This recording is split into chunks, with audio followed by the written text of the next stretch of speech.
আসসালামু আলাইকুম everyone, hope you all doing fine. আজকের ভিডিওটা কিছু ইমোশনালি আপুদের জন্য। খুব ইমোশনাল হয়ে অনেক মেয়েরা অনেক সময় অনেক সিদ্ধান্ত নিয়ে থাকে, ওই সব আপুদের জন্য আজকের ভিডিওটা।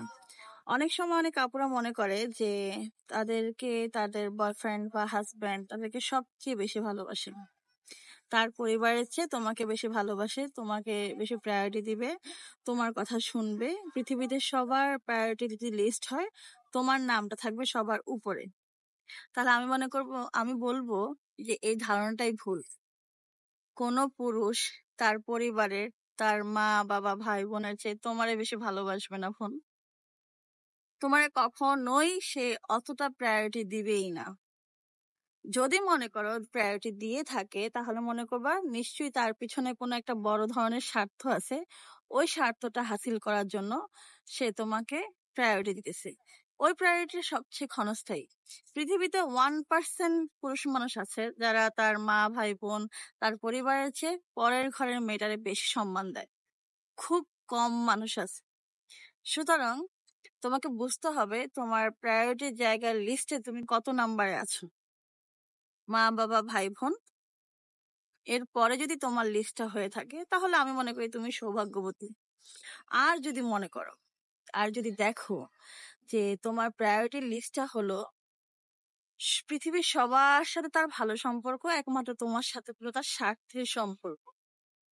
পৃথিবীতে সব মানুষের সাথে সে খুব ভালো ব্যবহার করে, তোমার সাথে খুব বাজে ব্যবহার করে। এবং তোমার সাথে ভালো ব্যবহারটা করে কখন? তার যখন যখন স্বার্থের প্রয়োজন, তার যখন যখন তোমাকে প্রয়োজন, তখন তখন তোমার সাথে ভালো ব্যবহার করে। তাহলে মনে করবা পৃথিবীতে দুর্ভাগ্য যদি কোনো নারী থাকে, সেটা হলো তুমি। খুব কম মানুষ আছে তার পরিবারের পরে তার ওয়াইফের প্রায়োরিটি দেয়।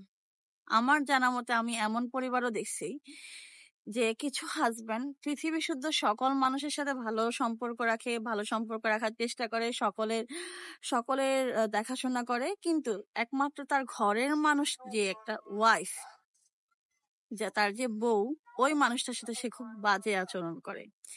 এটার অনেক বেশি আলোচনা আছে, অনেক ব্যাখ্যা আছে, অত ব্যাখ্যার ভিতর যাচ্ছি না। তবে আমি শুধু এটাই বলবো, তুমি তোমার জায়গা থেকে স্ট্রং থাকো। এত বেশি ইমোশনাল হওয়ার দরকার নাই। এত বেশি ইমোশনালি হয়ে কখনোই কোনো সিদ্ধান্ত নেবা না। পুরুষ মানুষ অবশ্যই স্বার্থের জন্যই তোমার কাছে থাকবে, এটা তুমি মেনে নিতে শিখো। আর তুমি যদি বলো যে না, আমার পুরুষ মানুষটা হলো পৃথিবীর শ্রেষ্ঠ পুরুষ মানুষ, যার কোনো স্বার্থই নাই, স্বার্থবিহীন সে আমাকে ভালোবাসে, তাহলে আমি মনে করি তুমি এখনো আবেগের দুনিয়ায় আছো। সেই দুনিয়াটা ভোর হওয়ার মতো একদিন ধুম করে কেটে যাবে। পুরুষ সবসময় তিনটা জিনিসের কারণে নারীদের সাথে থাকে বা নারীদেরকে সাপোর্ট করে। এক, তুমি যদি অনেক বেশি রূপবতী হও, তাহলে ওই পুরুষটা তোমাকে অনেক বেশি সাপোর্ট করবে, তোমার প্রায়োরিটি সবসময় বেশি দেখাবে, তোমার রূপের প্রশংসা সবসময় করবে, তোমার ভুলগুলো কখনোই তার চোখে লাগবে না। দুই, যদি তোমার বাবার অনেক সম্পত্তি থাকে, ওই সম্পত্তির পাওয়ারের জন্য তোমাকে অনেক সময় কিচ্ছু বলবে না, তোমার ভুলটা কখনো ভুল হবেই না, তোমার কোনো দোষই নাই। আর তিন, যদি তোমার নিজস্ব ক্রয় করা কোনো সম্পদ থাকে, তুমি চাকরিজীবী মেয়ে হও বা তুমি যেভাবে হোক টাকা আর্নিং করতেছো, তখন পুরুষ তোমাকে অনেক যত্ন করবে। এই তিনটা সময় পুরুষ একান্তভাবে মেয়েদের পাশে থাকে, সেটা যে কোনো পুরুষ মানুষ হোক না কেন। সুতরাং তুমি যদি মনে করো যে আজকে আমার বাবা মায়ের কথার কোনো ভ্যালু নাই, আজকে আমি ওর কাছ থেকে ছেড়ে চলে যাব, বাবা মাকে ছেড়ে ওর কাছে চলে যাব, ও আমাকে অনেক ভালোবাসে, এই করে সেই করে। আচ্ছা, আলটিমেটলি কখনো দেখছো যে কোনো পুরুষ মানুষকে আমরা ডিভোর্সই বলি? আলটিমেটলি কখনো দেখছো যে একটা পুরুষ 2টা 3টা 4টা 5টা বিয়ে করলে কখনো তাকে কোনো সমাজ কলঙ্ক দেয়? সমাজ মেয়েদেরকেই কলঙ্ক দেয়। কেন দেয়? কারণ আমরা মেয়ে, আমরা ইমোশনালি, আমাদের নামে বদনাম করা অনেক সহজ। আমি অনেক পুরুষকে দেখছি, তারা তাদের ঘরের বউর সাথে সবচেয়ে বাজে সবচেয়ে বাজে ব্যবহারটা তার ঘরের বউর সাথে করে, আর পৃথিবীর সকল মানুষের সাথে ভালো ব্যবহার করে। এমন কিছু হাজবেন্ড আছে যে হাজবেন্ড গুলা কি করে, মানে ভাইয়ের বউদেরকে অনেক বেশি ভালো লাগে। ওই অমুকের বউরে বেশি ভালো লাগে, তমুকের বউরে বেশি ভালো লাগে, বন্ধুর বউরে ভালো লাগে। অফিসে কোনো কলিগ থাকলে ধরো ওই মেয়েটা একদম কুৎসিত দেখতে, অনেক মোটা, কালো, এমন সেমন, মানে যা কিছু হোক না কেন, কিন্তু পরের বহুটারে বেশি ভালো লাগে। এটা হলো পুরুষ মানুষ। পুরুষ মানুষের ঘরে যত সুন্দরী রমণী থাকুক না কেন, তাদের সবসময় চোখটা বাহিরের দিকেই থাকে। এবার বলো আপু, বলি তাহলে কি আপু বিয়ে না করে থাকবো? না, অবশ্যই বিয়ে করবা। বিয়ে একটা ফরজ কাজ, এটা আদায় করা উচিত, বা সুন্নত কাজ, এটা আদায় করা উচিত। যে যে বিশ্লেষণে দেখ না কেন, করবা। তবে মানুষকে বিশ্বাস করার ক্ষেত্রে একবারের জায়গায় 10 বার যাচাই বাছাই করে বিশ্বাস করবা, কারণ সব মানুষ বিশ্বাসের যোগ্য না। আজকে ধরো তোমার বাবা মা আছে, তোমার গার্ডিয়ান আছে, অভিভাবক আছে, যা আছে না কেন, তোমার বয়স অল্প, অল্প বয়সের প্রত্যেকটা মেয়েরাই প্রত্যেকটা পুরুষ মানুষের কাছে খুব প্রিয়। যখন তোমার বয়স 25 থেকে 35-এর ঘরে থাকবে, তখন দেখিও ওই একই মানুষ তোমাকে কিন্তু আর ভালো লাগতেছে না, তোমাকে তার পছন্দ হচ্ছে না, তোমার সবকিছুতেই দোষ, তোমার সবকিছুতেই খারাপ, তোমার সবকিছু তার কাছে বিষাক্ত মনে হবে। তখন তুমি ভালো কথা বললেও তোমার তার কাছে খুব বিরক্ত লাগে।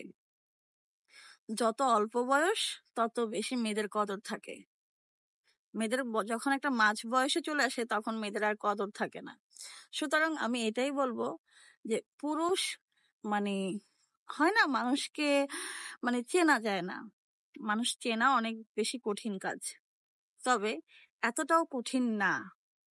চেষ্টা করো, একটা সময় নিয়ে চেষ্টা করে দেখো।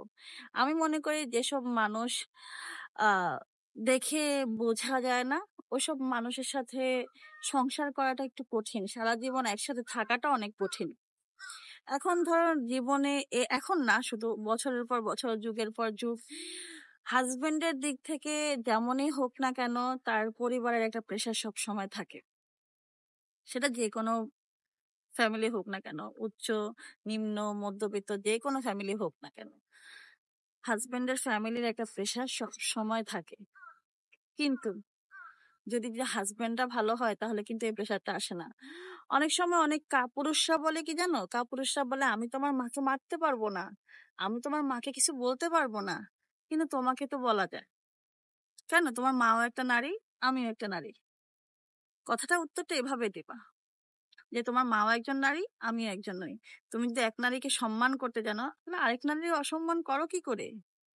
তোমার মা মা, আমি কি মা না? আমারও তো বাচ্চা আছে, আমিও তো আমার বাচ্চাদের মা। সুতরাং কাপুরুষ চেনার উপায় কি জানো? কাপুরুষরা সবসময় মানে সৌন্দর্য বলো, টাকা পয়সা বলো, এগুলো দিয়ে তুমি কখনো আটকে রাখতে পারবে না। যখন তোমার সৌন্দর্য একটু ডাল হয়ে যাবে, তখনই তারা অন্য অন্য বাগানে মধু খুঁজতে যাবে। যখন তোমার টাকা পয়সা একটু কমে যাবে, তখনই তারা তোমাকে লাথি মেরে ফেলে রেখে চলে যাবে। সুতরাং কোনো মানুষের সাথে সারা জীবন থাকার যদি প্রতিশ্রুতি করো, তাহলে সাবধান হয়ে করো। একবারের জায়গায় 10 বার যাচাই বাছাই হয়ে করো। ধন্যবাদ।